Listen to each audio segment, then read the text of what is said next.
It's weird that it's always on go. I don't know. Usually I'm like watching something with a friend, so I say play. But anyway, this is gonna be a good episode. You're just ashamed because you don't want to say 4, because that's technically what you're doing. Is you're counting to 4. You're not counting to 3. So is it gonna be? Well, I don't want to. Is it gonna be good because you liked the movie, or because you didn't like the movie, or because you think we're gonna argue about it, or? It's gonna be good because. Is it because you like Joel Edgerton? This is actually the first thing I'm doing when I wake up. Yeah, by the way, you didn't have to. Well, you could have slept in. Well, I was just trying to talk to Soy until you were ready to go, pretty much. We were gonna shit on Y2K. Yeah. The thing is, if I liked this movie, I wouldn't have just immediately done it when I wake up. But this movie is so generic and dull. Oh, this is going to be a good episode, because I thought it was really good. Hell yes, let's do it. Let's duke it out. I thought it was really good. This is the most generic post-apocalyptic family movie I've ever seen in my goddamn life. Possibly My dad disagree. watches like 20 of these every fucking week. Possibly disagree more. Wait. Hold on. Let's let him present his case, because I think there are a lot of good aspects to this movie, but personally, if I was at the helm, I think I would cut off certain elements, but let's hear what Ryan's side is first. Okay. So, my opinion of it is that, look, my dad, he has very generic tastes in movies, but he watches a lot of them, and this feels like every single goddamn post-apocalypse, I'm a man and I have to protect my family movie. It is so goddamn boring. I thought that everyone, excuse me. I thought that everyone said it was good because it had like a major twist, or like it was some cool interpersonal story. But no, it's just fucking cool white man lumberjack has to fucking protect his kid. I didn't like it at all. I thought, see, the reason I picked this movie is because, one, a lot of people whose opinions I respect put it as like their top 3 movies of 2017. And also, number 2, the poster was really cool. The poster on Letterboxd of just the dog staring into darkness. I thought that was really interesting. But, goddamn, if it wasn't... It's just so generic. But how? And how is boring it to me. generic? Because you keep saying that, but you're not saying anything about it being generic. It repeats a lot of tropes I've seen in like post-apocalypse movies, where it's like, oh, man. Okay, now I kind of do wish I woke up a bit more. Hold on, let me look at my notes. You took notes? What PS2 manual was it this time? Oh, I kind of abandoned that a while ago. I just do it on my phone now. Awesome. The podcast has too much character. Strip it away. Strip it down. I did make a piece of art for this while I was... Yeah, I had a feeling you didn't like it because you posted an image in the Discord and you were like, well, I was watching a boring movie. And I'm like, I wonder what movie he could be talking about when he says a boring movie. So fucking lame. And I know what argument you're going to make, I think. Oh, yeah? I know at least Actually, I'm more interested in hearing your version of what you think my argument is than your argument. That sounds more interesting to me. So let's. I think you're gonna be like. Sorry. Were you gonna say something? Well, I was gonna say I always think it's interesting to listen to what other people's interpretation of what you're about to say is.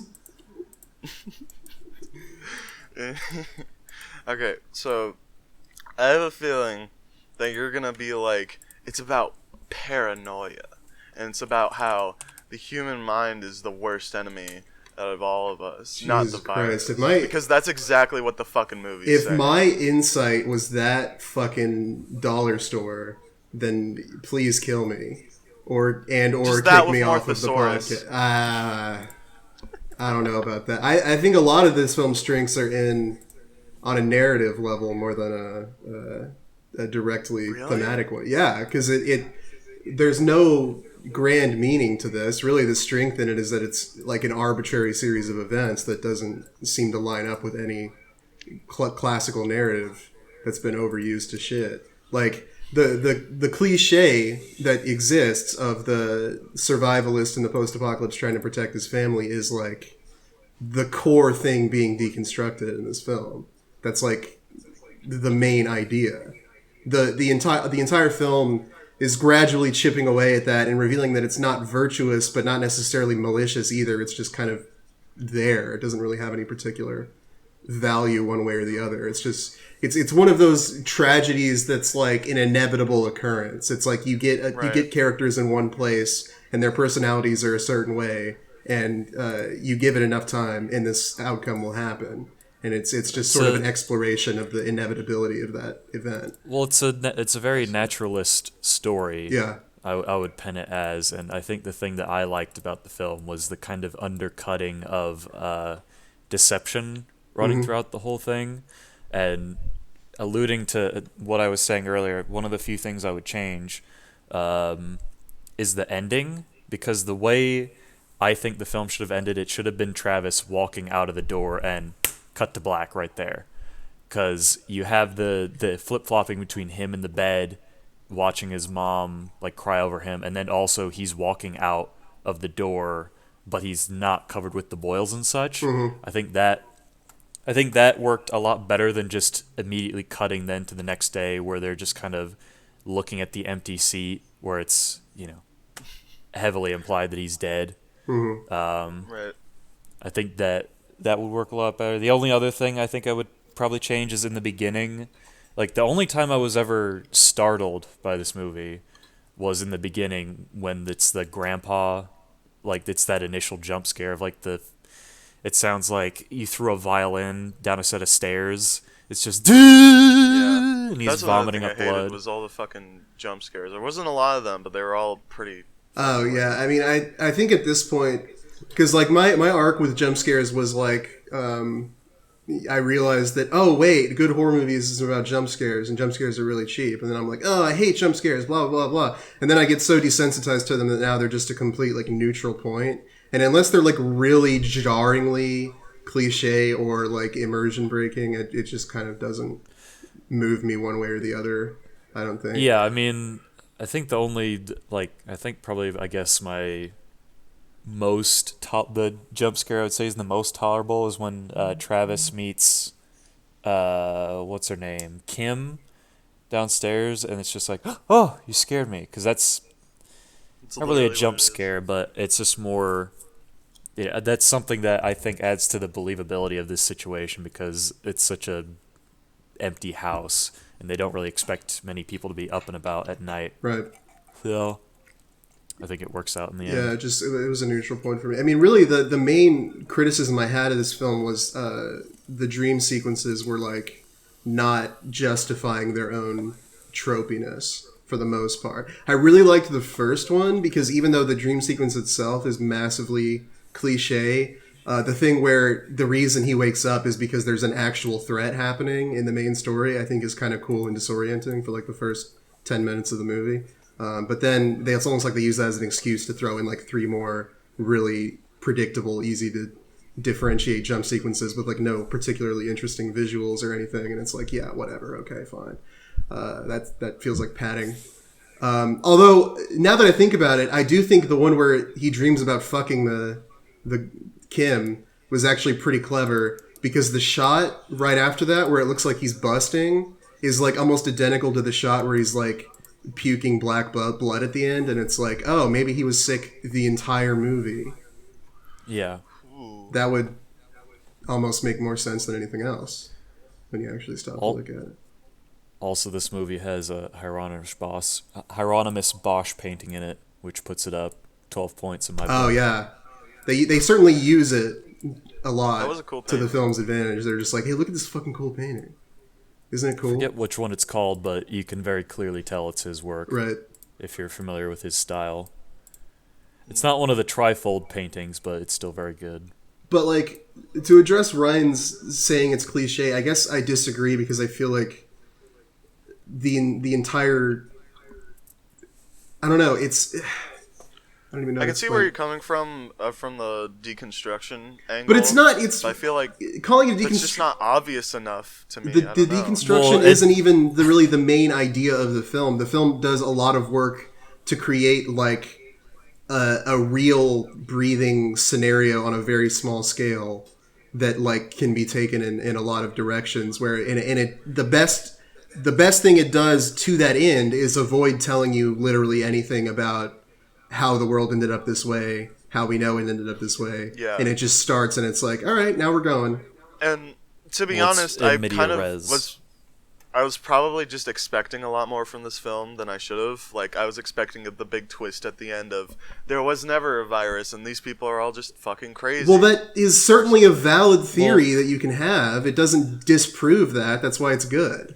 But the thing is, I thought, like, the film, like, you thought it was going to be spoon-fed to you, like a little baby, so you could appreciate it. Yeah, I kind of do need that. I really wasn't expecting you to roll over and take that one. I was hoping you were going to defend yourself, but... No, fuck, no. Jesus Christ. I do need big twists in my movie to, like, because... You really don't. I know that you don't. Shyamalan. Every movie now, I'm like, okay, it's the last 20 minutes, and almost nothing has happened this whole movie, so there's gotta be some crazy shit in this last 20 minutes. Well, maybe the nothing happening is the point of it all. I guess, but... I mean... I don't know. I think it's some pretty crazy shit that if the main original family spent more than 2 seconds critically analyzing the situation, they wouldn't have killed the entire other family, because it's obvious that the main two most likely possibilities are either that only their son is infected or both their sons are infected, which makes the entire thing futile. And what are they gonna do by keeping them around, or like just fighting them, not letting them leave? Because if the son is if their son is infected, then well, just let them leave and then deal with your son. I don't see why it had to be such a fucking big deal of them leaving. Well, to the point where he just murders all of them. Their survival is based on the minimization of outside variables. Like, if they know that someone else is theoretically in the position to require more food from them, they know exactly where they're located, et cetera, et cetera. Right. I mean... And you keep your fucking guard up. I don't know. Just anything more humane than just fucking killing them. They know they know the entire inner workings of the security system. They know exactly who has the key to the back door, how everything works. And... to be honest, I don't know what could have been more humane than the gunshots that literally instantly killed them. Yeah. So it's like the point is that it's messy. Like, if you were able to draw a clear line at any point, it would have failed. Mm-hmm. But, you know, it's messy. And it's always easy to analyze a situation like this from the outside in. Yeah. Because if you try to put yourself in that situation, you know, people will make irrational decisions. Things always get messy. Really, the core source of the conflict at the end is the kind of just root lack of trust between both parties. Because when Paul and Will are talking and they're sharing a drink, and it's just we were at my brother's place.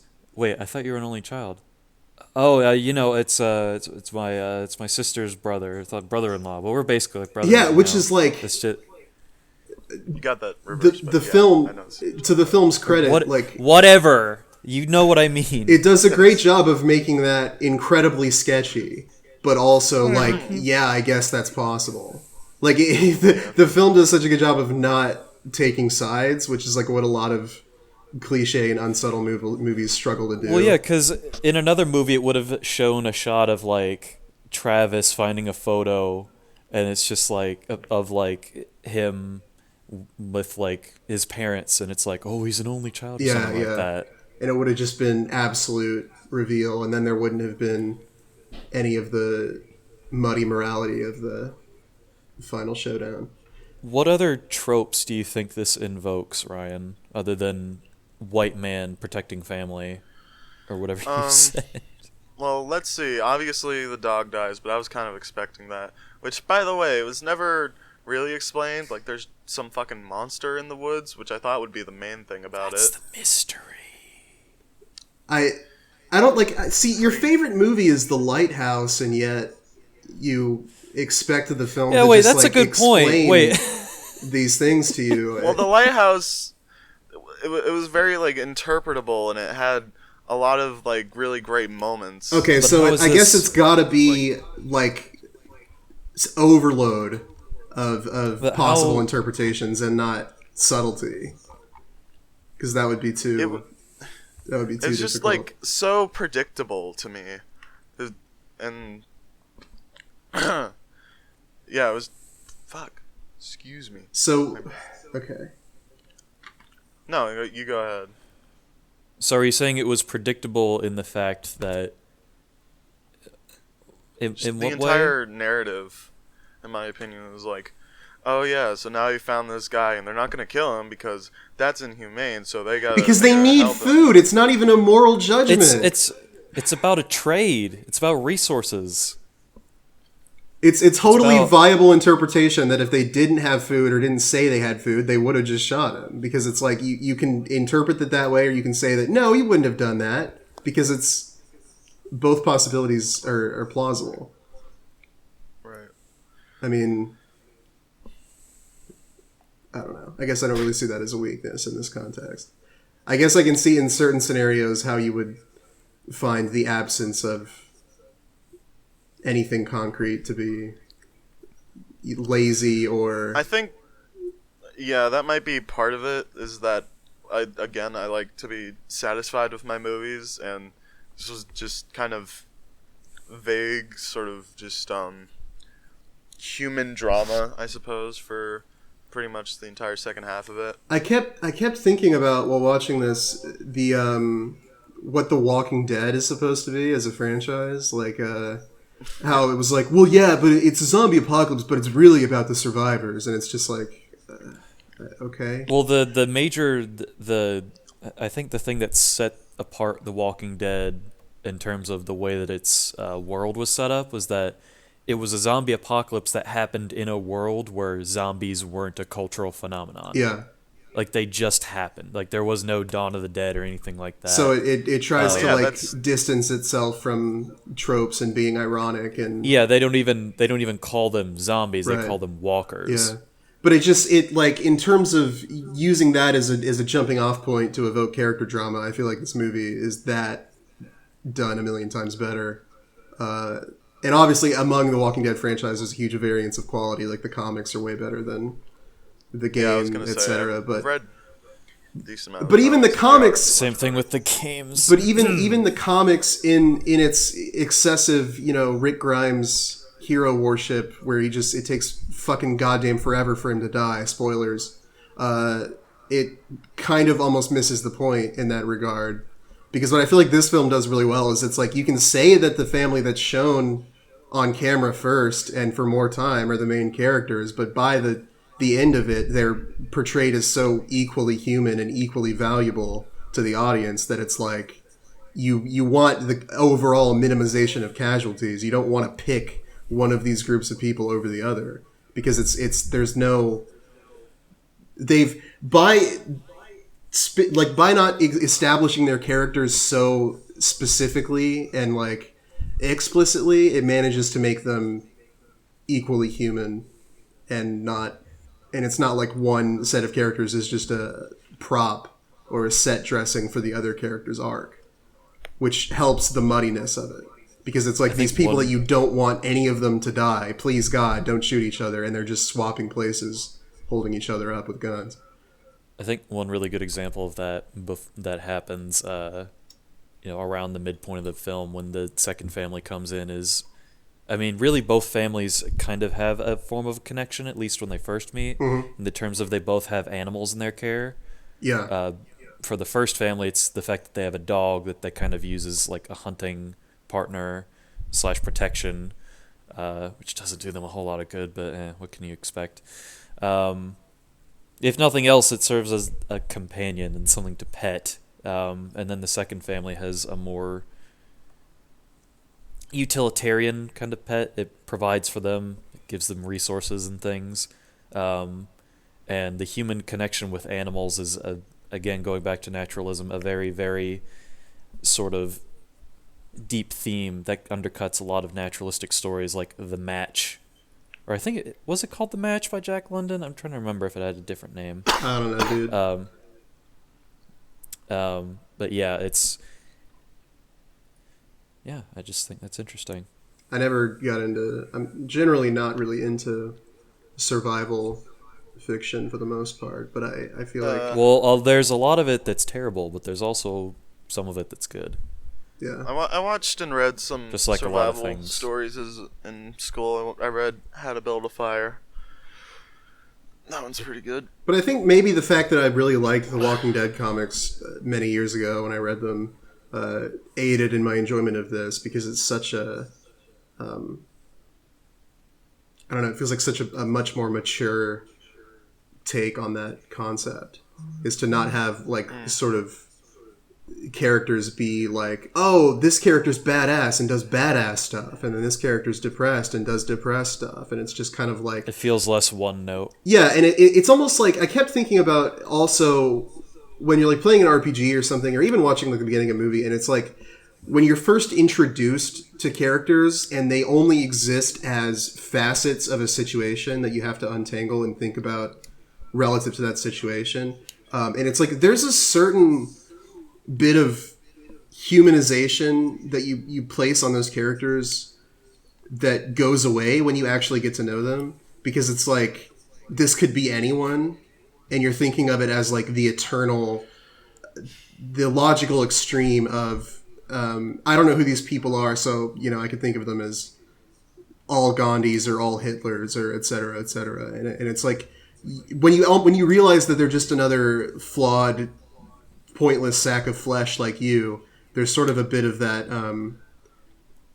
reverence that disappears and then has to be replaced with regular reverence you get from a regular character, if that makes sense. Right. This may be way too abstract or specific to me personally to even come across.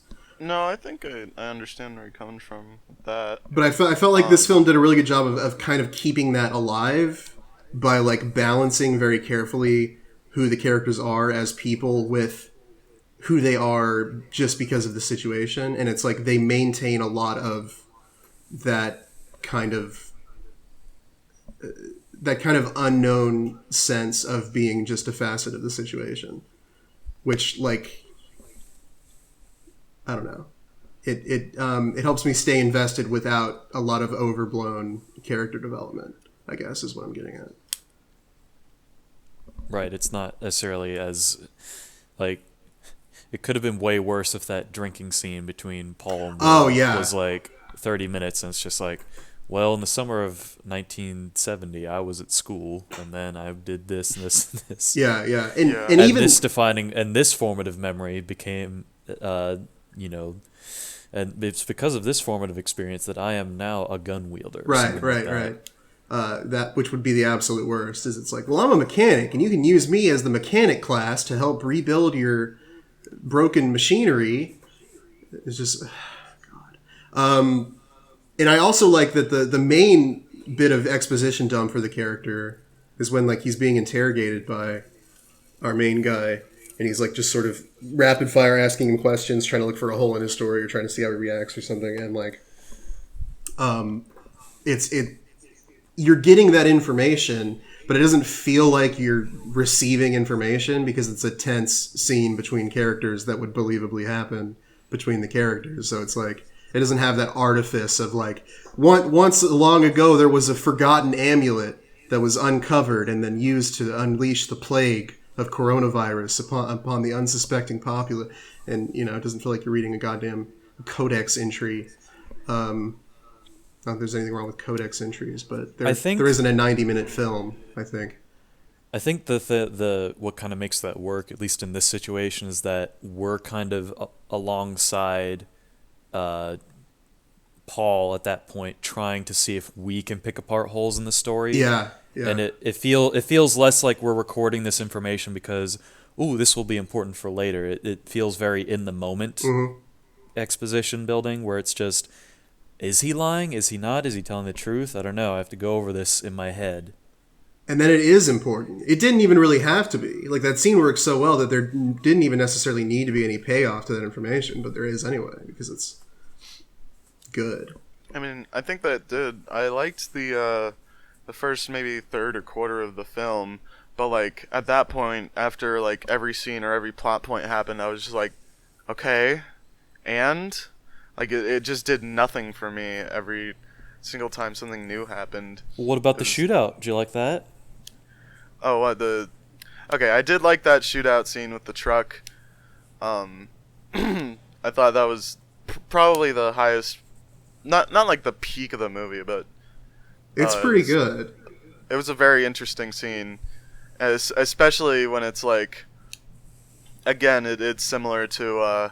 You never told me you had a brother, or I thought you had a brother. I didn't know you. I thought you said you were an only child. Where he's like punching the guy, and he's like, "Don't shoot him," and then he's like, "Why'd you say don't shoot him?" Yeah, it's like it. There's nobody has to believe that story fully, nor the audience, neither the main character. But it's like it's enough for you to go with it. That and the whiskey and the incentive of the chickens and goats. Yeah, right. But yeah, that scene is great because those two guys, those are two human beings that were probably just doing the same shit our main characters were doing.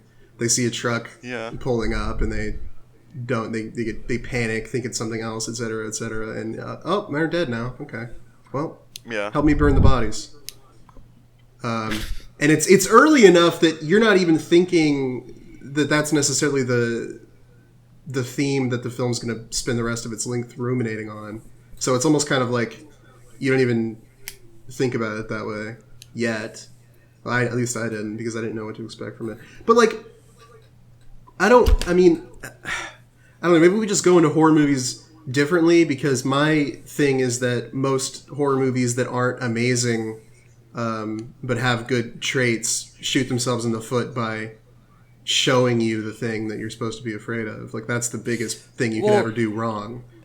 Yeah. Well, the thing is, this isn't really a horror movie to me. This is more of like a sort of, not actiony, but just like a thriller. It's like a thriller. I don't really see the psychological horror parts in this elements? At all. What'd you say? Doesn't a thriller imply elements of horror storytelling? Well, it implies like moments of like excitement and of tenseness. Well, yeah, but it's not a thriller like Osama bin Laden is going to blow up the fucking United States Embassy. Well, that's why I didn't specify action thriller. I was going to say action thriller. Well, you can have nothing happened. You can have a movie about Osama bin Laden that doesn't have any action, and it's just bureaucrats arguing about whether we're going to drop the nuke on all of the brown country. Or it's like The Dictator? Yeah. It's just a comedy. I mean, you could do that. Probably wouldn't be good, but you could do it. Is your definition of horror so rooted in having like a concrete psychological antagonist, or? I mean, like, do you need a pyramid head? Subconsciously, it is, but I'd like to think not. I mean, the thing is, for me, I haven't really exposed myself to a whole lot of horror films, but I have read quite a bit of horror literature.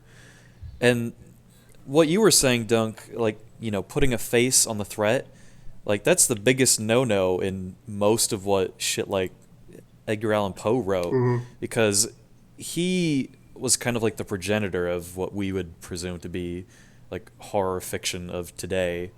Arguably, there are earlier sources, but I'm just going to glance over that. But the thing that I think that Poe understood the best about his writing, whatever you may think of it as it being good or bad or what have you, I think the thing that he understood the most was that putting a face on the dread or whatever the character was facing that's not a good idea. Right. And what you need to have is instead a revelation, because that's what a lot of his stories were about a kind of self-revelation that was you observe the horror and then you don't see the horror, but you see yourself reflected in the horror. Right. Or as you stare into the abyss stares back at you. Yeah. It's a Lovecraft quote, but it still works. It makes me think of how Plato thought knowledge worked, which he was wrong, by the way. But for this application, his belief was that like you don't learn things, you realize them. Like, you have them in your brain already, and you just have to realize that's how it works. But that's what's scary is when that's the process, is realizing it. Yeah, I think that's I haven't read too much on Play-Doh. I think that's a cool idea and concept. I don't think that's how learning works, but right. No, yeah, it is. It's. I mean, there's a lot of classic ideas that are like, well, that's wrong, but the fact that they thought of it, interesting. The fact that they thought of it really is almost more than anything an illustration of how we think about things. Psychoanalysis really, is a good example of this. It's really quite a shame that the Middle Ages had to happen. Thanks, Christianity. Yeah, fucking dicks. They were. I was actually, when I was watching this, there were parts where I got really nervous that it was going to be Bird Box style because both of the couples are interracial. And I was like, is there going to be some kind of, because they're interracial and like the world doesn't like that or something, and they gotta. And then there was a line where it's like, I think we should stay separate for a few. And I'm like, oh, is this going to be? But no, if that was what Bird Box I thought it was going to be like Bird Box, and it was going to be terrible, but thankfully it wasn't. Yeah, so yeah. It couldn't have been like Bird Box. It didn't have Sandra Bullock's in it. Yeah, but I don't know. I guess like because it's one thing to say that it's doing the Lovecraft thing where it's giving you nothing. It's just saying, oh, you wouldn't understand it. But like this isn't doing that. It's like it's giving you just very small amounts, and then but the amounts have resonance. Like the things that they resonate about the rest of the world are grand and terrifying in their implications. The thing about Lovecraft, and that's kind of a thing that I have a love-hate relationship with the way that he writes, is that it's not that there's nothing there, it's that you don't understand what it is. Yeah, you wouldn't get it. And it's like there's a lot of cool imagery in Lovecraft's work, but some of it just you're not allowed to know. Like when he describes a Shoggoth, he's just like, oh, it's this like unbelievable mass of eyes and tentacles and things like that, and it's like even my description was more descriptive than I think than the original one, which was in one of his short stories. But then you get to stuff like him describing the underwater city of R'lyeh, which incorporates the major theme is non-Euclidean geometry. Mm-hmm. For the uninitiated, basically which means it's all geometry actually. Because non-Euclidean just means spherical. What? What? I don't think that's true. In fact, I think spherical quite literally means that it is Euclidean, if I had to guess. Because it's established geometry. A sphere is Euclidean. That's what I'm saying. Well, you just said non-Euclidean is a sphere. Okay, I messed my shit up. I can tell. And anything that is not spherical is non-Euclidean. Well, okay, then what's a fucking cone? What is it? That's non-Euclidean, dude. I can't what's process that when I look at it. What's a cube? That would be cool if you could. That's what I'm saying. Is that like regular geometry in the world is non-Euclidean? That doesn't make any sense. It is Euclidean. No, it isn't. It's the whole point I'm trying to make here was that Lovecraft thought non-Euclidean was like some vague thing that meant, oh, you go into the walls and shit. That's not. It's like 4D. No, that's fourth dimensional. It has nothing to do with Euclid. That has to do with dimensional space. That's Einstein. Dude, I really thought I was bad at geometry. Like, I should have failed. I was like 2 points below passing, and my teacher just wanted to get rid of me. And so well, I hated geometry. I refused. Are you talking about the class? Anyway, I have no idea. All right. So you can continue your shit. What? You were talking about Lovecraft and how that one city was non-Euclidean. R'lyeh?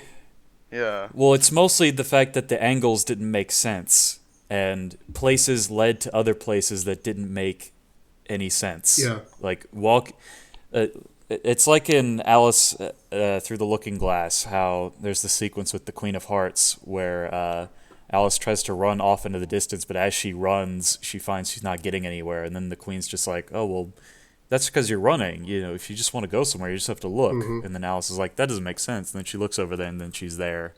So basically, she just discovered the flash step in 1890. Hell yes. So king shit. Good. That's the power of pedophilia. You get the flash step as a child. Yeah. Oh, Lewis Carroll. Speaking of the implications. Yeah, I mean, because I resent the idea that this film doesn't give you anything, because like there I mean, a lot of it is subtle, so I almost wonder if when you gave up on it and you were drawing, you missed every smart thing this film does. No, I took like a minute to draw, and then like I paused the movie and like continued watching. I made sure to pay full attention to it, because the scene where the kid is drawing like creatures in the forest, and it's like, what the hell is that? He said he saw nothing. What the hell are these fucking creatures? And it's just no explanation. Yeah, that's what inspired me to draw that. Well, yeah, but it's like, you don't think that maybe means anything, or could mean something, or is worth like... I mean... Tell me what it's the same day that he was traumatized by following his dog out into the woods and having his dad yell at him for doing so, and he's drawing those woods with fucking creatures in them, and you don't think that potentially has any meaning towards anything at all? Like, well, now in retrospect, I know what you're saying is like, oh, he sees his dad as the monster. You realize that you have to bring something to movies, right? You can't just like, you have to bring your brain and your like in creative interpretation and your application of how you think the world works. You can't just like, that stuff literally cannot be given to you all in the same film. It wouldn't work. Well, yeah, it's not like I wasn't like words.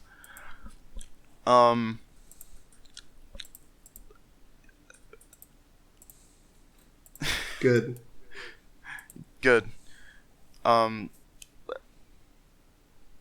This isn't even like a bit. I can't fucking.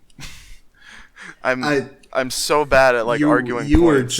You've begun the complete disintegration of your mind due to marijuana, and I'm here to have an intervention and stop you. I don't do marijuana. What are you talking about? Okay. I'm not allowed to. I guess never mind. I guess that's not what's happening. I guess I was wrong. My brain is being deteriorated by many other things. Uh-huh. I think the fact that you decided to start up this episode as soon as you woke up, that's probably the biggest killer right now. You can like if you see that I've started the call, you don't have to immediately put on your throw on your suit and be like, "Yo, what's up?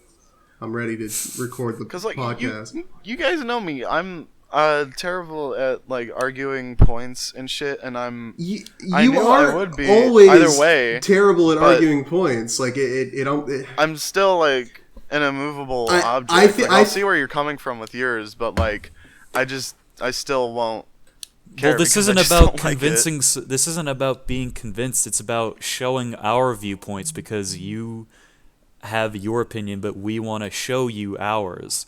Whether or not you accept it doesn't matter. We just want to communicate our points. Yeah. Why you does it have to be... And I'm saying that those points are correct. Okay. And I just don't like the movie. I mean, maybe on a second watching with those viewpoints, I'll like it a bit more. But you gotta... okay, I mean, if you really just don't like it, that's fine, but... I guess, actually, you know what? I guess where my issue is I don't want you to watch the movie again and just have what I said in your brain and be like, oh, it's good now. Because that's the most offensive thing. Well, yeah, because he doesn't want you to rewatch it just for his sake, I think. And you better fucking understand it this time. Exactly what I'm talking about. You better understand. Like, you should just fucking just go on with my opinion. Just have some confidence in your opinion of not liking it, I guess is all I'm saying. It would be probably more satisfying if you could better enunciate or describe why you don't like it, but not everyone is able to do that all the time. I mean, there are times where I'm like, I don't fucking know why I hate this thing. I just hate it, so whatever. Yeah, it is possible that I don't have any actually good arguments. Well, sure. For a technical reason of why I dislike this movie. It's just like what I got from it, I didn't like. Well, but what that means is that we're going to attack you for content on the podcast. And I didn't get as much out of it as you guys did, because I'm small brain, I guess. I mean, I really didn't think it was a masterpiece or anything. The cinematography is mostly pretty mundane. The soundtrack has some cool moments, but is mostly passable, I would say. I mean, there were some interesting shots of like just deep darkness in the woods, but not a lot that I would just think of. It Comes at Night as like the main title of the movie. The title is also really interesting because it doesn't ever come up explicitly in the plot, and in fact there are several points where it almost seems to contradict the title, like the thing where the guy's like, we only drove at night, and it's like, wait, why? I thought that was the danger hours. Why would, and more, maybe even more than that, why would the patriarch of the main family not find that suspicious, since he seems to be so adamant about not doing anything? Right.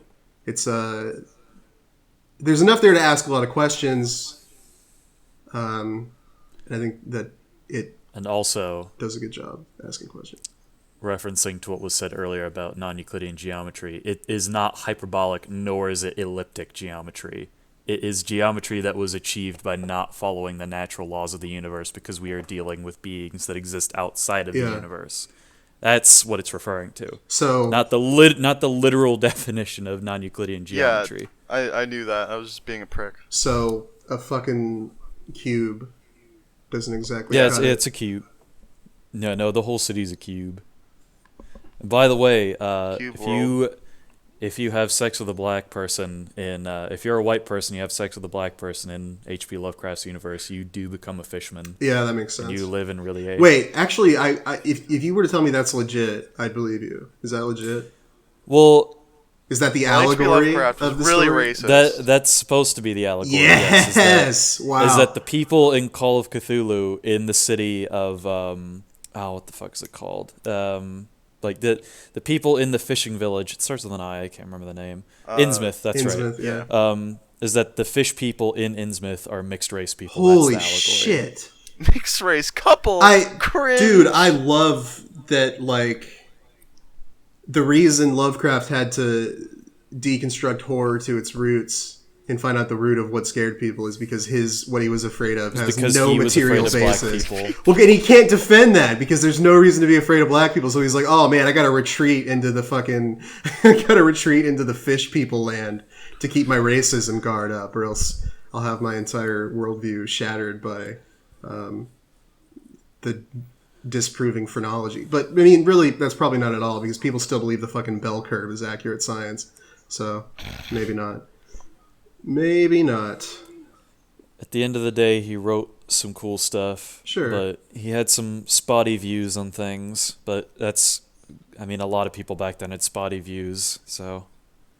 Sure. But the worst thing is when you read, like, the one guy who understood it, and then it's like, oh, wait, now everyone else sucks. I talk about, fucking, oh god. And I mean, to be honest, like, if I got to become a fishman and live in an underwater city with cool layouts and, like, non-Euclidean geometry, I'd probably do it. Yeah, I mean, that doesn't sound... That's pretty sick. That has to be better than this, you have to worship a fish god. Do you? Or do my parents just have to be mixed? You have to, like, give donations of sperm to the fish god or human sacrifices. Oh, well, sperm. Right? I have plenty of sperm I can give. Where is this coming from? I don't know. I vaguely remembered something about some sort of sacrifice, and I remembered some sort of sexual thing about it. I figured that they donated sperm to the fish god or something. Fish god. I love deductive reasoning. It's awesome. There is a fish god in the Shadow of Innsmouth, right? It's not a... Are you talking about Cthulhu? No. Or no, Shadow over Innsmouth? I mean... Those fish people, they, like, worship some fish god or something. You talking about Dagon? Mayrune's Dagon? So.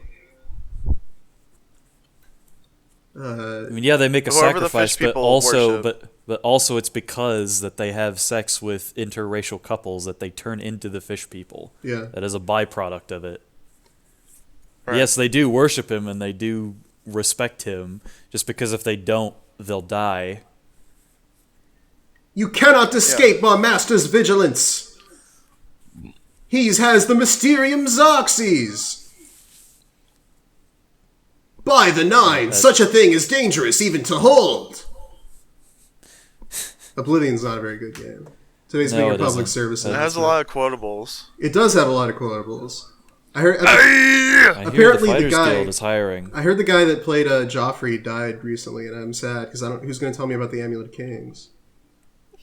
I still love that video. That's Joffrey calling into an antique store, calling about the Amulet of Kings. Let's do that next week. Let's do the Ice and Jam prank call collection for. Speaking of next week, let's. Hold on, we're only at 45. We've only done the first. Go pee. Me and Sawyer are going to talk about Earthbound while you go to the restroom. All right. Yeah. That's what I'm saying. Is like finish up the movie talk, and then while you guys are talking about a game, we've already done the nonsensical segue to some other topic. I think it's probably a good time. Good a time as any. Yeah. So I thought this movie was a 4 out of 10. Okay. How about you guys? I'd probably put it more of like maybe a 6 or a 7, maybe 6.5. I thought it was pretty good. I liked, the thing that I liked the most was probably also what Dunk liked the most, the character interactions. I didn't really enjoy much else. Yeah, the shots didn't really wow me. The score didn't really wow me. I like the Hieronymus Bosch painting. Yeah. I forget which one it was. I think it's like Battleground to Heaven or something like that. I don't know. Something like that. But it's a cool scene either way. It's sick. The point I was gonna bring up was that one scene where Travis goes downstairs and sees Kim and they just talk for a bit, and then there's like some weird sexual tension and it just goes nowhere. I don't even know if I would call that tension. I feel like that's just horniness on his part, which is well established. Well, I don't know. I saw that she noticed he was staring at her boobs, and then she just kind of got serious for a minute. It's like, Travis, how old are you? Well, that doesn't mean she wants to fuck him. First off, I don't know. Women have to put up with that shit. Women have to put up with that shit fucking all the time. She doesn't have to say that she wants to fuck him right there for you to think that she's gonna fuck him. Wow, I thought I was the bigger incel between me and Ryan, but now I'm starting to have doubts. Okay. But yeah, no, I just felt like that the point I was gonna make there was that just a lot of character interaction in this film just leads to nowhere. It's just like I said, in real life. I feel like that's really. I mean, where do I even begin talking about this? It just feels like the movie kind of plateaued at a certain point, and it just never went up in interest for me or anything. The fact that they don't like reveal their entire life stories and motivations in like one conversation is what makes them feel like actual people. Well, yeah, I'm not saying they have to. It's something that it's a good example of when less is more, is when they have interactions that reveal things about themselves, and it's not they're like deliberately withholding information, but it only comes out when it's natural to do so, and it isn't like, by the way, my grandfather uncovered the Amulet of Kings from a forgotten tomb of the ancients. By the way, I hear the Fighters Guild is hiring. Not a bad way to make money. Have you heard any news from the other provinces, Kim? Nothing I'd like to talk about. Hey, Kim, Old Maze was searching for you. He's at the Oakvale Tavern. Fable's much better than Oblivion. It's pretty. I like the accents in Fable more than Oblivion. Oh, for sure. To be sure. 100%. It's beautiful Cockney. All right, Ryan, go to the restroom. Enjoy it. Enjoy your urination. Well, what's the next movie? What? We're still doing the pod. We're going to talk about Earthbound, and then you're going to come back. And the next movie is Earthbound. And and then we'll do the next movie after Soy and I's 3-hour conversation about why Earthbound is amazing. After? Okay. I thought it would be like where we. This is what we've done every week since we've decided to split up the podcast into half movie, half off-topic bullshit. Last week we said what movie we were gonna watch in the movie. Oh section, yeah, but that was bad. About Banjo. And then that was like the worst episode ever. All right, fine, whatever. Soy, what are you gonna What's the pick? Yeah. Yeah. Well, it's another Joel Edgerton classic.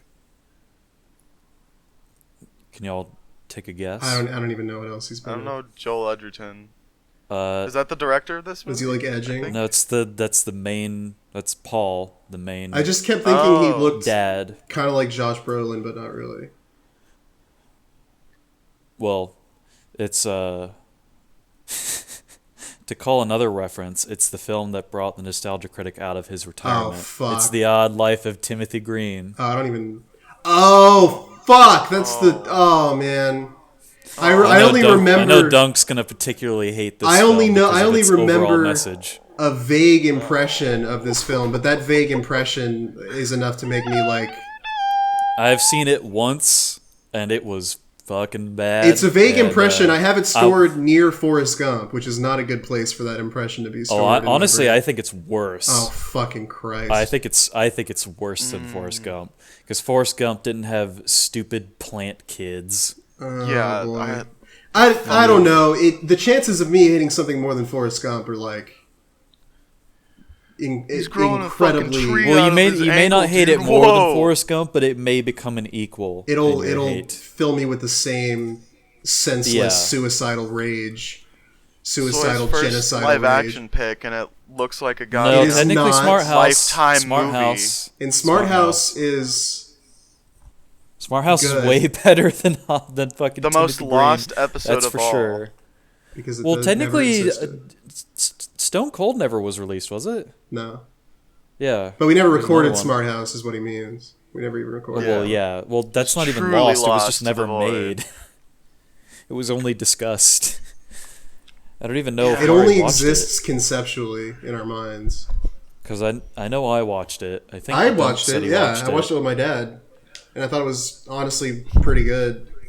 Yeah. I would love to have watched Smart I mean, House. a part of my opinion of it was tempered by the fact that my expectations for a Disney Channel original were through the floor. pretty low. But, yeah. it was pretty decent. Well, cool. There were We like get to things watch- that... There were concrete things that happened, so Ryan might actually like it. Yeah, it you know what? It's pretty easy to follow. Maybe if I interpret it opposite of that, then it'll be good. What if it's was just all a like dream. the main character says, "My mom's not dead," and then you're like, but she might not be. Maybe she's still kicking. Maybe she's still rolling in that grave. She might not be. Ryan, She might not be. Ryan I love is. imagining the character just saying that straight to the camera. My mom's She not might not dead. be. Just remember that, audience. I bet that if Ryan had rewatched Ava without talking to me about it, he might have. There's a good chance he would have ended up as one of the guys that was like, "Oh, just skip 25 and 26 and just watch End of Ava." No, fuck that. I'm not that. How do you like not those stooping that episodes? low. How do you like those episodes? Because they really don't. If you just take what they give you, then it's terrible. If you don't sort of expand that's beyond. what you're taking from me. I took a lot more from those episodes than this movie. Okay. Well, I'm sure you did because nothing's as good as Ava, so that's fine. Yeah. I mean, Ava also had like 23 other episodes behind it going into those 2 episodes. Yeah, but the amount of direct, specific build-up to some of the shit that happens in that last half is maybe a little shaky. Oh, At least in terms of being explicit. It's there. It's definitely there. But I don't mean necessarily in terms of build-up, but I mean in terms of elements that could come together and are presented in those episodes. There are a lot of things at play. Yeah, you're right. I'm not saying that everything has to be explicitly told. I know. I'm just everything giving you a hard has to be time, Euclidean geometry. It's just that if I could surmise anything from It Comes at Night, I just didn't. I guess I don't know. I just didn't get anything from it. Anything special from it, really. The lesson today, kids, is don't expect things from movies. Unironically, though, you should try to avoid. You should try to minimize expectation because all they do is fuck you up. They never help you in any substantial way. I don't know. Plague Dogs is pretty helpful for learning how to survive in the wilds of England. Yeah, if you're a dog. I mean, yeah, the poster made me expect some sort of Blair Witchian going around in the woods. Well, thankfully it's not the Blair Witch Project because then it would have been a bad movie. That's my hot take of the day. Hey now. I thought that there might have been, like, I thought in the very beginning, like, the thought of, oh, there might be a twist of, like, it's not actually happening, or maybe it's, like, you know, like The Village, where it's just they've isolated themselves. Jesus Christ. The thought did cross my mind, but it withered away as I watched the film. Because it could be The Village.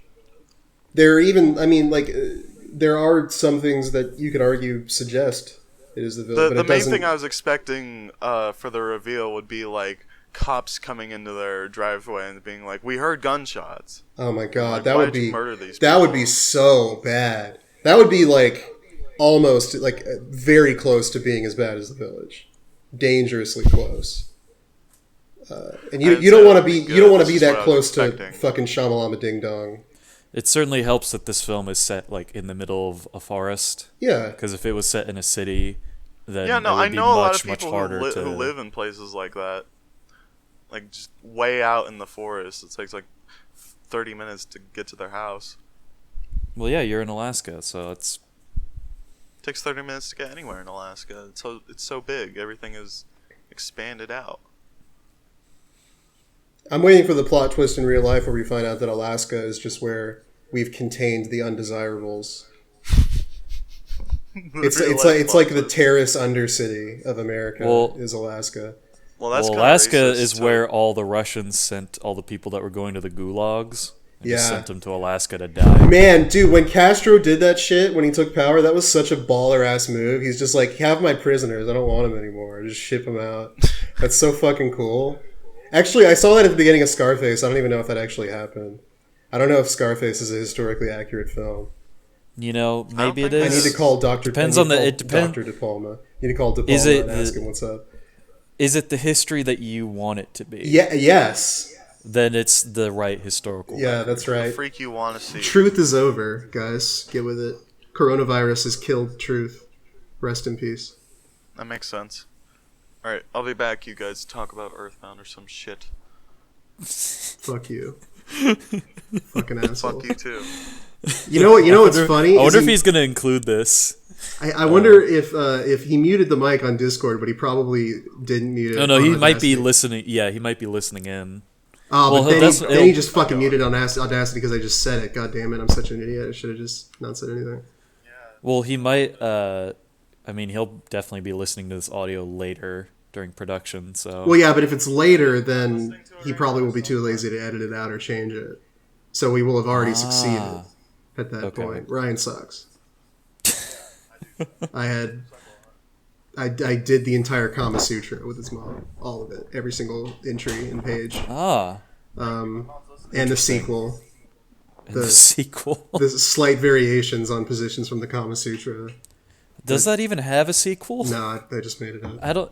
They didn't really make sequels like that back in the day. It wasn't like the Vedas 2 or we've got the Bible 2. Well, actually, that's kind of what happened to the Bible. They went from the Torah to all the books of the prophets from the Old Testament, and then the New Testament, which was the Gospels, and then the letters. Well, and then the Acts of the Apostles, then the letters from Paul. Those are just expansion packs, though. And they kind of are, actually. Those are like back when expansion packs were good, and it was like you're getting almost a full game, if not a full game, worth of content. It's those kind of expansion packs. Well, basically, I mean, like, that's how a lot of the letters of Paul feel like, because, I mean, a lot of those books are just titled, like, 1 Timothy or 1 Corinthians or Romans or something like that. And the reason why they're titled that is because that's the subject that the letter is addressed to. Right. So. God, now I'm depressed because I'm thinking Download the Timothy DLC so you can play as him in, what is it, King of Gods, Fighter of Gods? Forget the name of that game. I have no idea what you're even talking about. It's a fighting game where you play as religious figures. You can play as Jesus, and he's got like bits of the wooden cross still stuck in his arms, and he uses them like tonfa.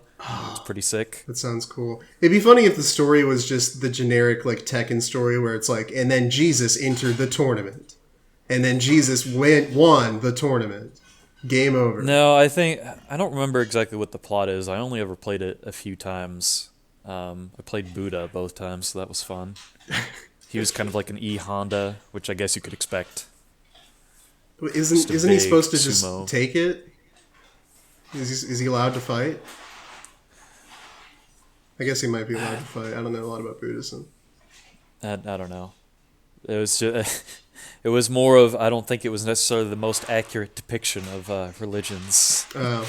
At least true to their source material. It was realize. kind of like, what if we made Buddha, but he actually fought people? Yeah, what if we right. made Jesus actually fight people? Because the fact that Jesus is actually fighting people is already putting it into question. Sure. I thought he was supposed to do Jesus, the most that Jesus did in terms of violence in the actual Bible was when he wrecked up the market in front of the temple. He's like, you will not bring this mercantile filth to the foot of my Father's house. King fucking shit, dude. The true original anti-capitalist, Jesus Christ. That's what he was. No, I know. He's awesome. He rules. May he rest in peace. Yeah. So weren't we talking about Earthbound at some point? Yeah, I was actually going to do a segue where I'm like, isn't he supposed to do the Dalam meditation where it's like, I'm going to rip your arms off? And he's like, nah, I'm chilling. Actually. No. I mean, he does learn. I remember, I think it's John chapter 20, verse 19, but that's when Jesus received the power of PK Starstorm Omega from God right before he entered hell, and then he used it to defeat Satan. He was rolling with the disciples, and then God was like, look, I got to pull you out for a bit and teach you this new move. I need to pull you out for a bit, and then need to teach you this move, and then you can fight Satan. And then Jesus used the pray command 9 times, and he sired the power of the apostles and all the other Jews and Gentiles of the planet. And they gave him his power, and they used it to turn Satan's defenses unstable. Which was after Pokey turned off the Devil's Machine. Right. Because of course it was still Pokey. Yeah, he was there. Well, that almost kind of works with the way Pokey is in the universe, which I'm now going to stop talking about because Soy still hasn't finished Mother 3 yet. I'm kind of somewhat aware of that, but not really. Mostly just because I've played Subspace Emissary. Oh, fuck. Yeah. Which they were, I guess maybe I know Pokey's in Mother 3. Right. I don't know how he factors in, but I know he's in it. Right. But he is a power. For the benefit of safety, and also because I don't want to spend 5 hours deciding where the exact spoiler line is, I'm just not going to go into it. But Earthbound's really good.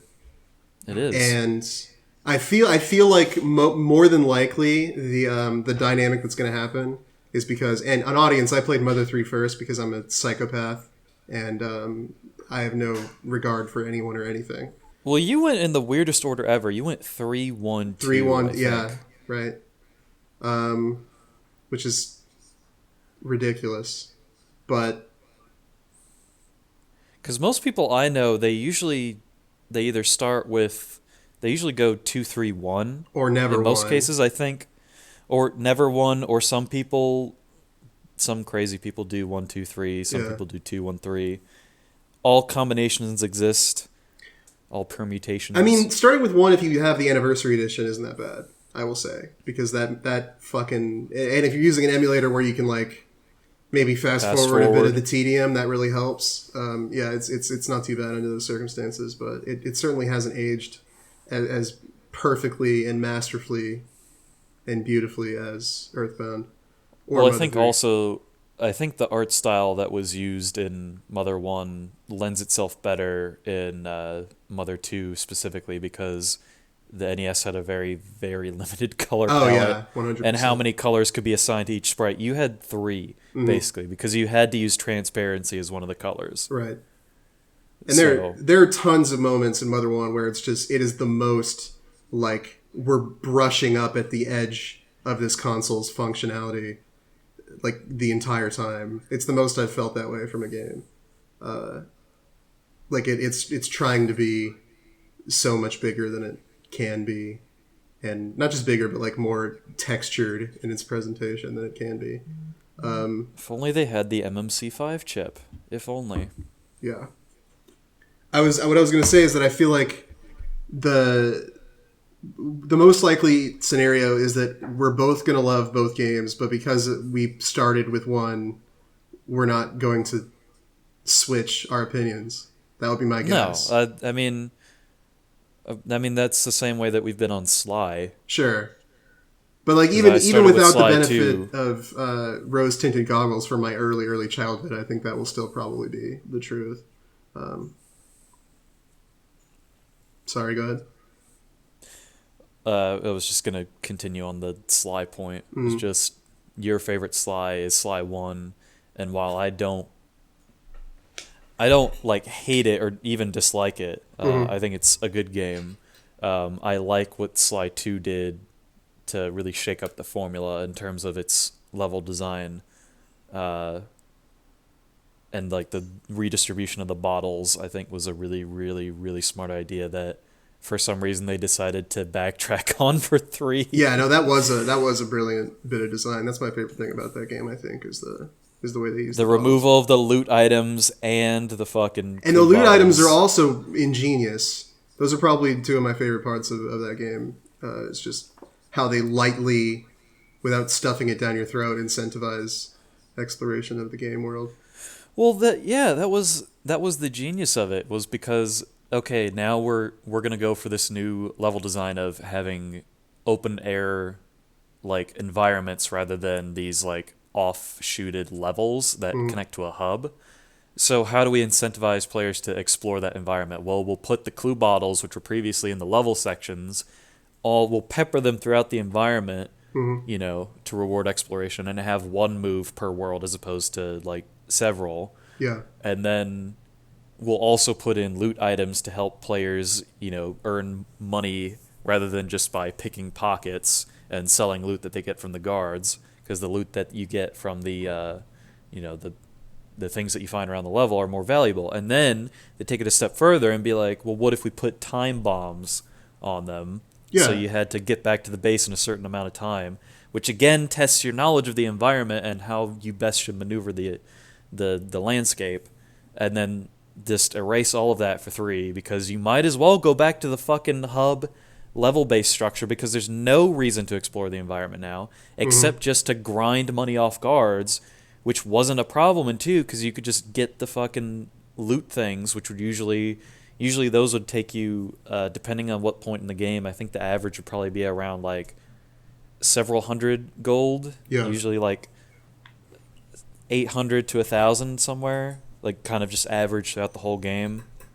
Like, and there's even more moves to buy in Sly 3 than there ever were in Sly 2, because in Sly 2, every world you went to, you got one move for each character, which felt much more natural because it gave you a concrete goal to work towards, but it didn't swarm you.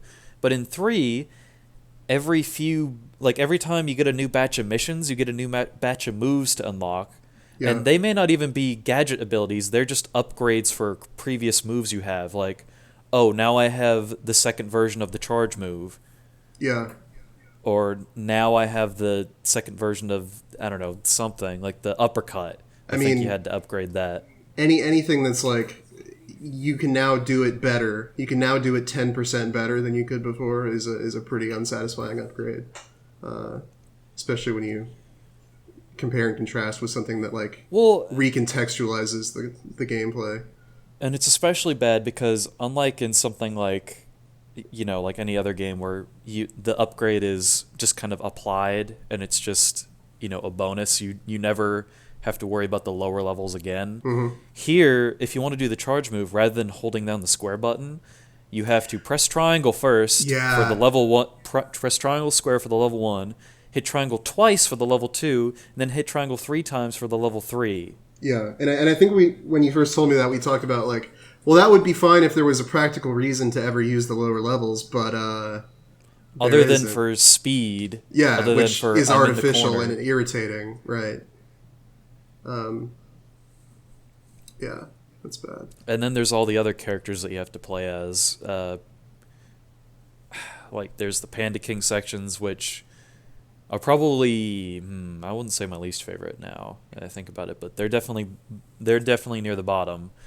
because it reminds me of the Tails/Robotnik sections from Sonic Adventure 2, or the Gamma sections from Sonic Adventure 1, where the attack is you hold down a button and move a crosshair up to a bunch of enemies, and then you release it, and then you do your attack, which I think can work for a certain kind of high-speed gameplay, which is what is in Sonic Adventure 1 and 2 for the most part.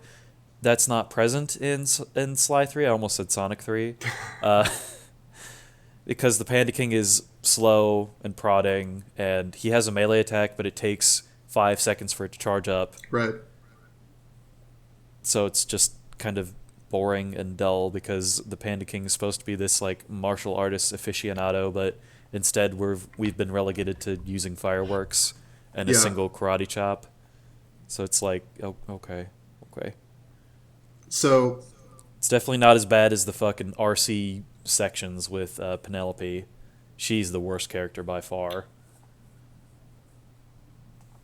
Yeah, I wouldn't know. Thankfully, PCSX2 didn't run that game wonderfully well, so I was spared most of it. The vast majority. Just you wait till the magic dev build that comes out, and we can try it again sometime. If it works, I'll do it. I'll just do a playthrough, because I have the actual disc. Oh yeah. So yeah, I was gonna say that I do still prefer Mother 3. I think mostly, if not entirely, for narrative reasons, but not just narrative reasons, also kind of like meta structural reasons, like not really like immediate gameplay, mostly like the way the things happen and in what order, and like little things like that I think add something to it.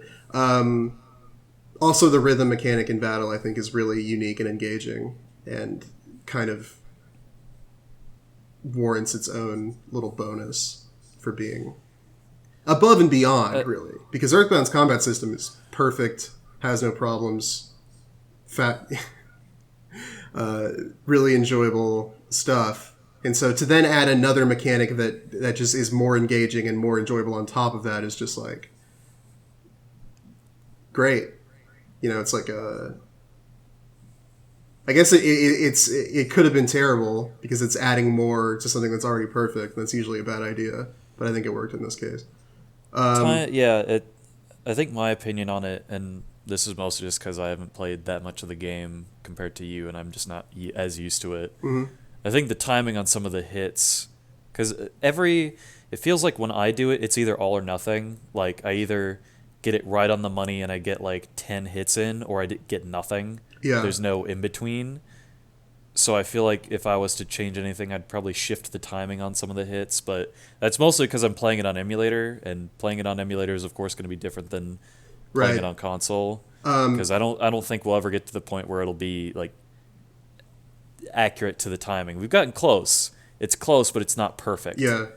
And that's not a fault on the game's end. That's a fault on emulation. So yeah, well, another reason why I think Mother 3 should get a proper North American release. If I could play that on my Switch without, well, I guess it might still be emulated, but if fucking Nintendo would put in the legwork to make the latency as low as possible to non-existent, that would be cool.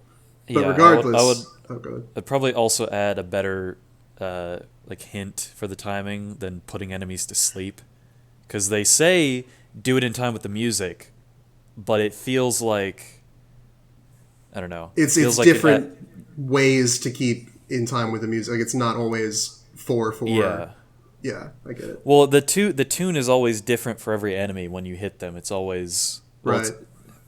It's weird. I don't know how it to is explain weird. it. But I think like it doesn't. I agree about that, and I struggle with it more than I don't struggle with it. I think, although my first playthrough was on VBA, which I think the latency was a lot worse. But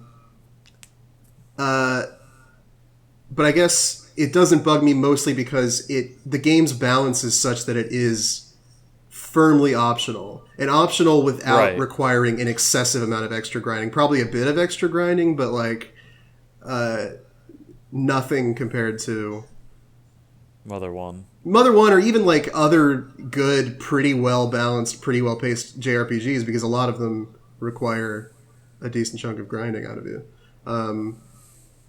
I'm thinking of like SMT games, I guess.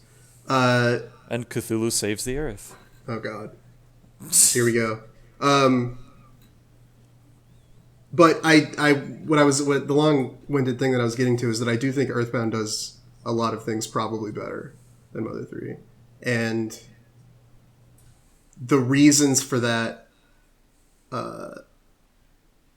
probably have to do with Mother 3's themes, which is a part I won't get into to some degree, but also I just think there are some things that that Earthbound just does better.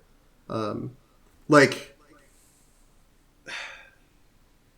I don't know. I had this more organized in my brain, but then I filled it with a bunch of other bullshit, and now it's all messy.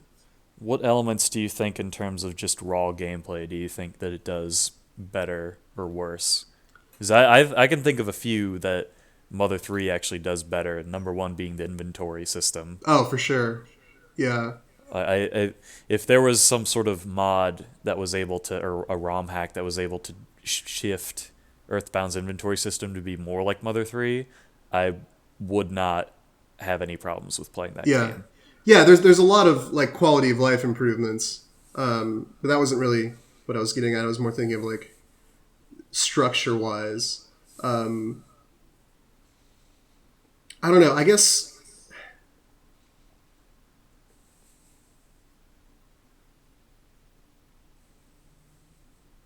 this is really good. A lot harder than I thought it was going to be. I had this sort of impression in my head that I'm usually good at finding the impression and riffing it out, but today I'm not doing so hot on that, I guess. I'm admitting failure to this point. Damn, it happens.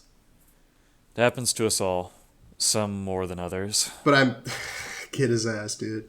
Get his ass while he's not here. I'm sure that there are things it does better, but I had like specific examples, and those seem to have disappeared from my brain.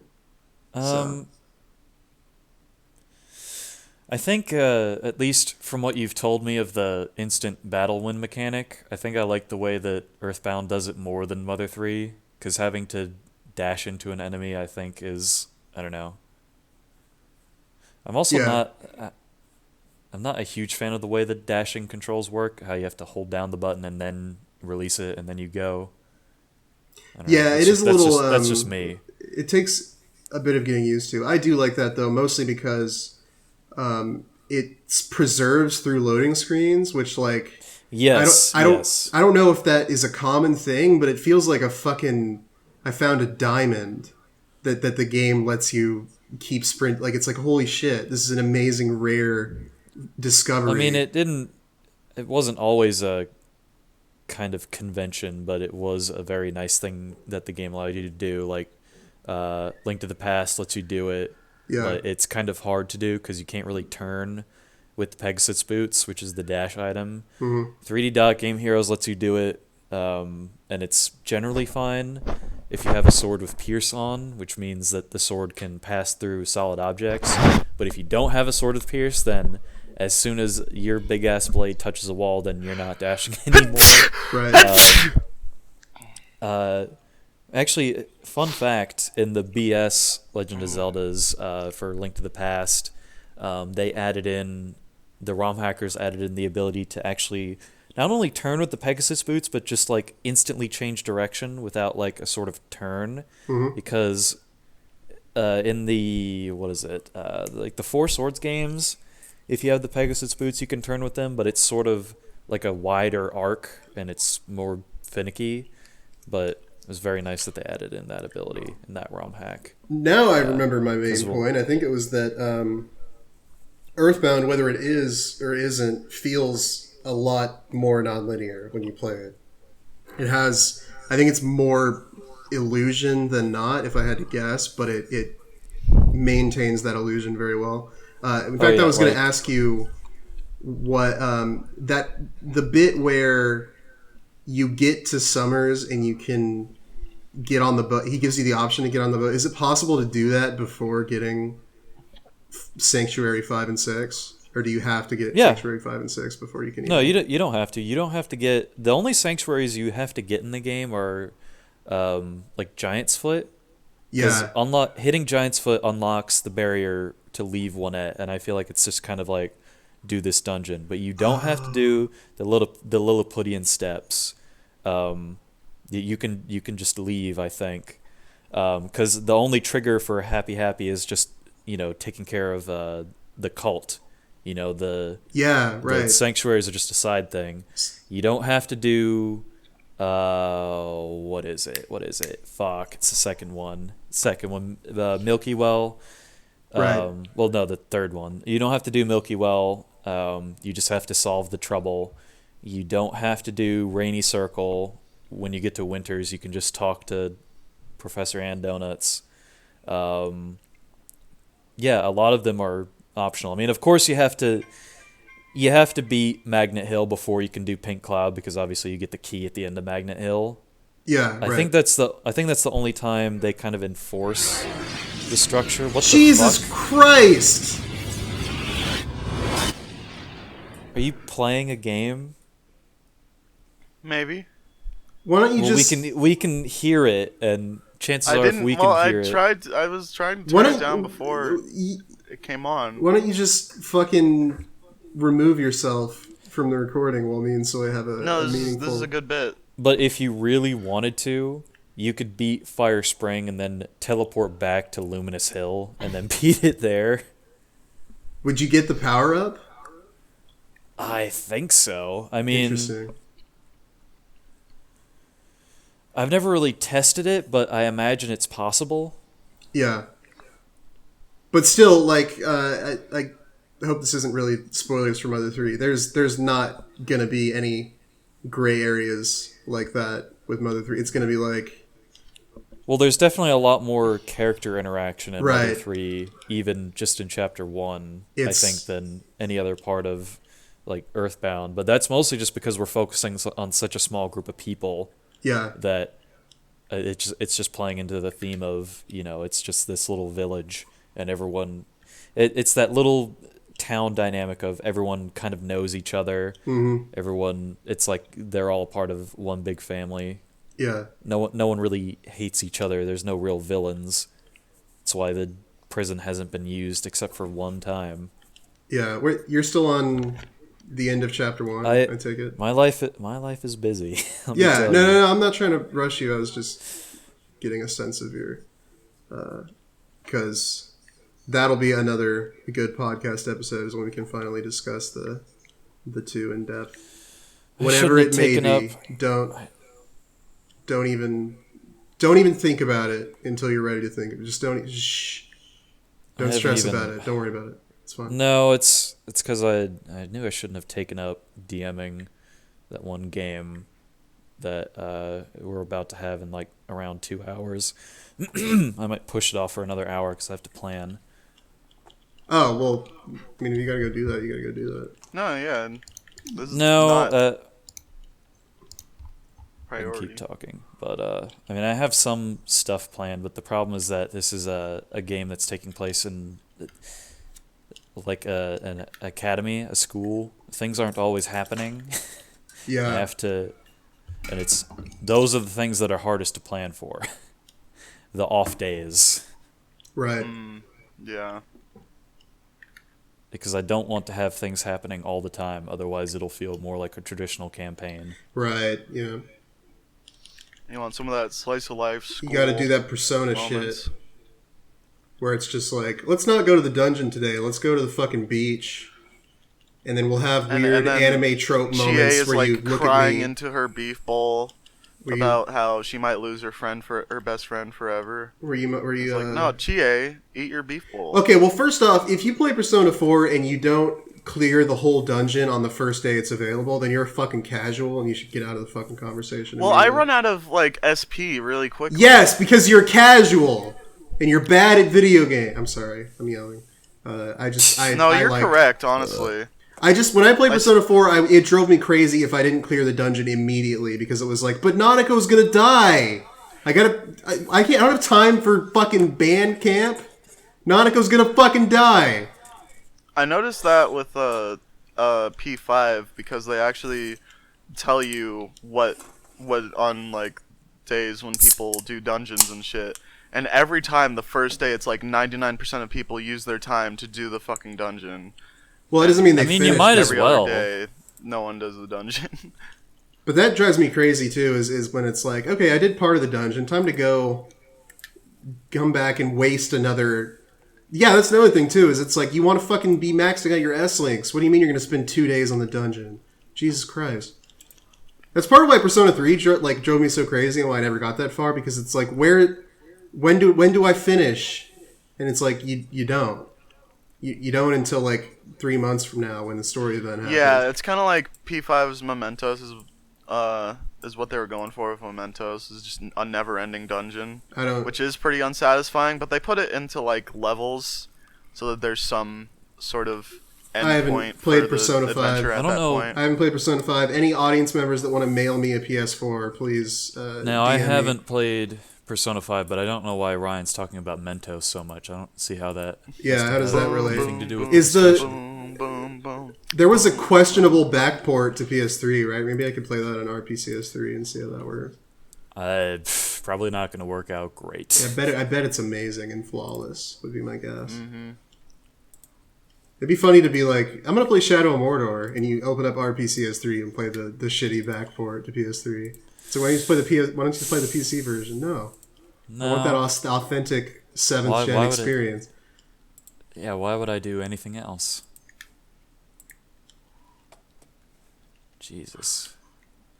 Sorry, I was focused on my sick combo.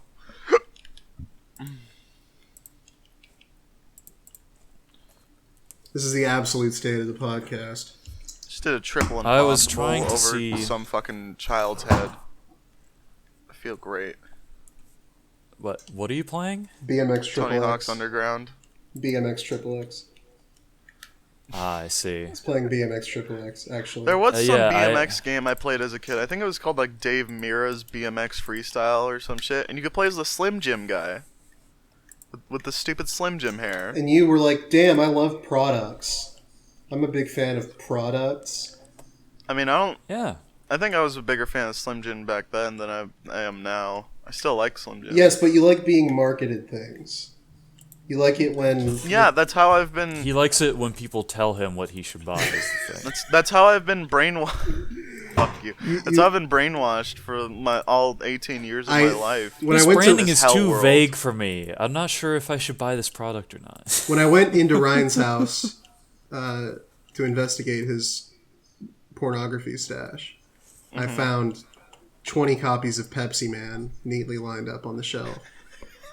I would. You don't understand how much I would love to have 20 copies of Pepsi Man on my shelf. I would be the happiest man in the world if that were the case. To masturbate over? No, just to have like a sense of purpose in life. Like I have to take care of that's these your 20 sense of copies purpose, Pepsi huh? Man. Yep. You're like, finally the long-awaited oil. marriage of marketing and art that I've been waiting for. The fusion. Right. No, the real fusion of marketing and art is when you get the Doritos and the Mountain Dew and Snake Eater HD. Oh yeah, man! The 3DS version really is the definitive edition of that game, isn't it? Yep. Yeah. Yeah, but just don't play it in an old 3DS, otherwise you'll hate yourself. Ugh. You gotta go for that new 3DS, baby. Well, you need something with dual analog sticks in order to play that game. Yeah, how the fuck did that work? What, dual analog sticks? No, simple, the Snake Eater with only one analog stick. Well, you had to use the face buttons to aim the camera in first person. Oh, damn! Right. That reminds me. You guys ever play a third-person shooter on PSP? Hell yes, that was the the shit. Jesus fucking X circle square triangle. Why are we in the year of our Lord 2013? I think the 3DS came out. Do we still fucking do one analog stick handhelds? It makes no fucking sense. If you're gonna have a console that can handle games that can like big 3D games like Monster Hunter and Snake Eater, why not have fucking 2 analog sticks from the jump? There's no reason to not have a second analog stick. I mean, it's so they can cut down on hardware costs, for one. Yeah. I guess that's just the nature of capitalism, is to just give as little as possible to make your money back. But I don't know if that's applicable in this particular instance, but okay. I mean, you're not fucking applicable. Capitalism, it is capitalism's fault, but like that particular facet of capital, I mean, a good particular facet of capitalism is how it just fucking crashed Dolphin in the middle of my sick combo. Yeah. That is really good. Oh wait, it isn't. If I ever, good to know that if I ever come to this podcast and I actually want to like discuss something and not just shitpost, that Ryan will prevent that from happening. Ryan will be the final sandbag to keep the podcast from ever being anything greater than if I remember shitty Cumtown. If I remember correctly, at one point I think Mari said something like that, where it was just like he was talking to me and he was just like, you and Dunk are there for the discussion and I'm here just to make the memes. Yeah, but he was actually like the structural backbone of those early episodes. Unlike me, where now we're just a big puddle of just absolute nothingness with nothing supporting. Well, us. it is a puddle, and then you add the nothingness. You sort of hollow out the core, and fill it with the abyssal void of I could be Alaska. a thickener. It could be like flour being added to the mixture. Just let me know when we're gonna drop the facade and we're gonna start talking about game design. Okay. I mean, I don't have any experience, or I don't know anything other than what I've decided from playing things. But sure, we can do that. Well, it's the thing. It's all personal. It's all subjective. The eraser bit in Earthbound is probably the funniest thing I've ever experienced in a video game. Translations on it's pretty good too, because it was also a big pun in Japanese. It's not a really even. I mean, I guess it's a pun. That's not even really the part that I thought was funny. The part that I thought was funny was that it just throws the fucking pencil at you, and it's this like nonsensical, absurd thing, and you accept it, and you get the pencil eraser, and you learn what it means, and you use it, and then you come across an eraser alternative to the same thing, and it just, your mind immediately puts the blanks together. Oh, I need the eraser for this, and it's just so stupid. And you realize that the entire point of the dumb giant steel pencils was for this punchline of the eraser, and it's beautiful. It's so serene and perfect and symmetrical. It's amazing. I was cackling when I first saw the giant eraser. I think it works better than the giant like taco statue. That's the normal statue for the pencil in Mother 2. Really? Yeah, it's a giant octopus instead of a pencil. Well, what's the eraser? The eraser is still like I think it's like just a dummy. I think because the pun is what is it? For the eraser, it's like, hold on, let me see. Kokeshi Keshi. That's what the eraser is. Because Kokeshi is just a giant like doll, basically. Okay. And Keshi is a eraser. Man, so that's a pretty good translation to like completely translate that entire thing. Yeah. I don't know if it was Dan Osen, but it might have been. I don't know. But like, a lot of good localization guys at Nintendo. I don't know. It's like it is the pun, but also it isn't. It's the expectation of the pun, I guess. That's the real. It's like the fact that you see the dumb eraser in your path, and like you instantly put it together that's the dumb thing, and then And I you're mean, you laughing don't at it. have You're laughing to. at it before it happens, I guess, is the thing I like about it. Well, yeah, and I didn't. I specifically pointed you to it. I mean, you could play throughout the Right. rest of the game and not see that, and then you get the phone call about the eraser. Which would probably also be pretty funny. But I think probably the way that I experienced it is probably the funniest way.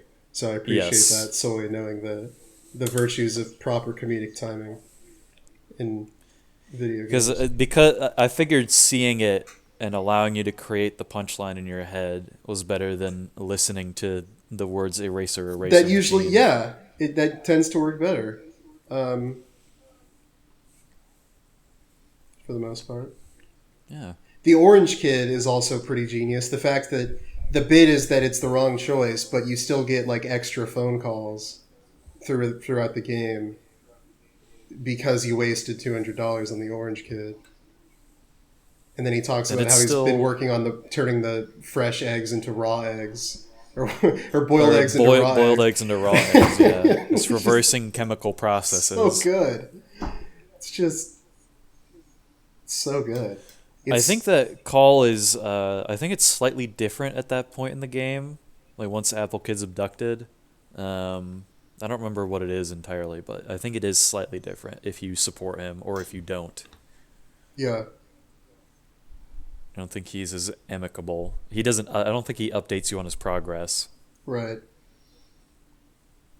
because you need to know he's got to upload to his Patreon. Yeah, there are several moments in that game that are like among the funniest. Like people talk about comedy games or like funny games or whatever, and I guess probably like Portal 2 is what people think about. But Portal or Portal 2. yeah, but it's like, I mean, that Portal, I feel like doesn't know how to tell a joke without shoving it in your face and really making you understand and appreciate the joke. Like force feeding you the bit, which works in some cases. Like the Say Apple thing is pretty good, but like I don't know. Games probably struggle with, because games can't do subtlety even when it's grim, dark, serious. So the idea of like getting some game devs together and being like, you have to be subtle and also funny. Well, that's why this Okay. game was headed by a comedian, Yeah. a writer, and a film director rather than a game dev. And the fact that it's still worked even then is still pretty fucking impressive. But like, I guess really what's impressive in that instance is that the gameplay is so good, because like everything about this game is amazing. I feel like the thing is that it was the genesis of the idea was back, when they were making Mother 1, and Itoi had this idea for an RPG that was set in modern times rather than being fantasy, and instead of magic it was kind of more psychic type stuff, and instead of wielding swords and having armor you were wearing baseball caps and using baseball bats or frying pans or things like that. And it was that kind of basis of juxtaposition of fantasy in a normal suburban type setting that I think created the groundwork of a lot of the humor that you find in not only just Mother 1 but also the series as a whole. Yeah. But Mother 1 just wasn't quite the full realization of that idea yet, mostly because of the technical limitations of the system. But then you have Earthbound, which I think is like the first in the series that is the full realization of that idea. Yeah, Mother 1, it's in a weird spot because it's so important for the medium that you can't just pretend it doesn't exist. But like for the sake of the franchise, I almost think it makes more sense to just talk about Earthbound and Mother 3 as like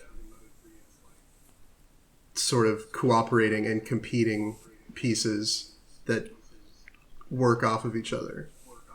But like you at the same time you can't just forget the first one. Like it's you almost can, but you can't because it's just so important in the grand scheme of things. I mean, yeah. I mean, it's the inciting plot. It is a very biblical plot, I find. Yeah. At least Mother 1. I think there's a lot of like. I think another thing too is that Earthbound definitely builds on top of a lot of the lore that was established in Mother 1. Yeah. I think mostly in terms of Psy, because initially you think you think the Psi is this kind of alien power that was initially the knowledge of was taken by George, and the only reason why you see any of these other psychic entities is because they're being influenced by Gygas or because of something else. There's a few little hints of mystery, like the weird baby in Youngtown, and things like that. But then in Earthbound, you encounter the monks of Dalam, who've also discovered Psi, but they don't call it the same thing, or at least they don't seem to acknowledge it as being the same thing, or they achieve that power through different results. Yeah. And then you also have Paula, who's, unlike Ness, is kind of detached from this whole Gygas situation and just sort of developed powers on her own without any help, outside help, at least as far as we know. And it's just kind of a weird wonder child. Well, I also think the most interesting thing is that if the enemy was just Gygas again, it would have been pretty lame, because the entire point of Mother 1 is that it's you humanize Gygas until he either dies or gives up. So it's only with the corruption of an evil human could the evil in Gygas's heart be revived and used to once again terrorize humanity, which is go ahead. Yeah, I was just gonna go on more to that point.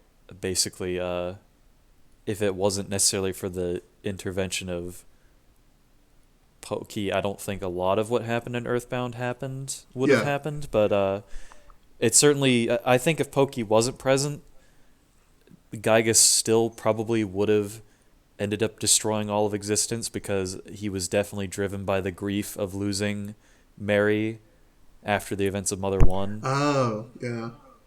So I think that is an important factor for why Gygas eventually just kind of degenerated into this formless entity of pure hatred, because eventually his power just kind of consumed him, like Tetsuo at the end of Akira. Who do you think you're talking to, you moron? Yeah, that was Gygas. That was my favorite line that Gygas said in the whole game. For sure. Gadeda. I didn't realize that the reason Gygas. I didn't realize that the reason you didn't want me to use Omega Psi Shield is because you fucking die if you use Omega Psi, which is pretty good. But when I played it, when I did the randomizer run, and I'm like, oh, I guess I don't feel like conserving Psi. I'll just use Omega. Oh, well, Nope. I'm dead. Nope. Okay. Don't do that. That's not a good idea. Because that's the thing about Gygas in that first phase. If you try to attack him, he's just no, bounced off. Right. It doesn't even count as a shield. You can't dispel it no matter what you do. You just have to fight Pokey instead. Which, I mean, you don't have to tell me twice, because my hatred for Pokey knows no bounds. Truly the most hateable video game antagonist of all time. Before we close, because we have been going for quite a while, hour 40, almost an hour 45, something interesting I want to bring up. Why do you think Ness's face showed up in the reflection of the Devil's Machine in that battle? Because Ness was in a robot body at that point. Well, so it couldn't have just been a surface level reflection. It had to be something else. I've figured that it's the thing is that Gygas was Ness at a really young age, and he just became this evil entity because of all the psychic power that he held. And somebody watched the AVGN video. And you've played lots of the game. Earthbound. You've played the game from the beginning to the end. Yeah. That seems like a really dumb loaded theory. Yeah. It seems so direct that he's it's playing Jack 1. I can hear flawed. it. You're playing Jack 1. I can fucking hear the UI. I can hear it. Disgusting. I got PCSX2 1.6, and it fixed the eye thing. Didn't fix the audio. It's not that I'm disgusted that you're playing it. It's just that I don't know. You just No, whatever. it's I fine. was so assured of my knowledge of Jack 1 because I've played that game countless times. Anyways, I don't know. I mean, I think well I've heard a few theories on the subject. One of which I think is interesting, but I don't think is correct. They think that it's not actually Ness's reflection, that it's actually Ninten's face that he's recalling, and he's just kind of impressing that on Ness because he's recalling Ninten, but because he's so unaware of his own surroundings, as Pokey alludes to, he's just reflecting on the base memories that he still has, which is mostly going to be of everything that happened before Earthbound. yeah. One theory is that, Gygus is obviously psychic and incredibly powerful, and he's able to reflect not just the physical, but also the spiritual, and it's just like kind of a soul reflection. I tend to lean more towards that way. I I think probably what I think is the answer to that question is going to be pretty closely tied to Mother 3. So maybe I won't. That Ness is Pokey. Well, no, but Well, next week we can talk about Mother 3. no, don't give him. I'm not gonna. Let I'm him not gonna take be his able time to. with it. I don't think I'll be able to beat it in a week, given my schedule, especially now Oh. since I've been upgraded from bug fixing to user story development. And do not try. Under no circumstances do you rush the playthrough, because that would be bad. It's like being pregnant. You're not trying to fuck up that baby. Unless you're my wife, in which I I'm don't like, think you you better go get an can. abortion, you fucking bitch, because I'm an antinatalist, or I'm getting the fuck out. See you later. Is that the end of the podcast? Well, I mean, no, but it could be if you want it to be. I can be, if you want. Can be. It can always be.